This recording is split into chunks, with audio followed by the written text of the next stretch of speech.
If you're experiencing login issues with VPN Baraka 2026, follow these steps to troubleshoot and resolve the problem quickly. Step 1. Check your internet connection. Ensure that your device is connected to the internet. Try accessing a website to confirm that your connection is stable and working properly. Step 2. Verify your credentials. Don't continue before doing this. A lot of online accounts end up exposed in breaches without people even realizing it.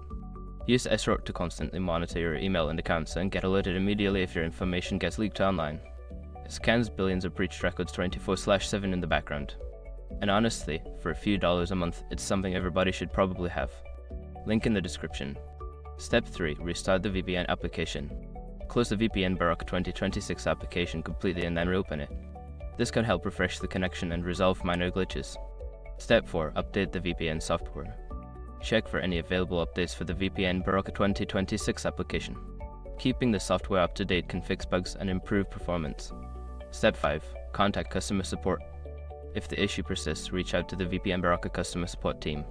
Provide them with details about your problem for further assistance.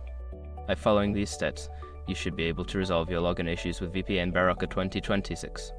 If problems continue, don't hesitate to seek help from technical support.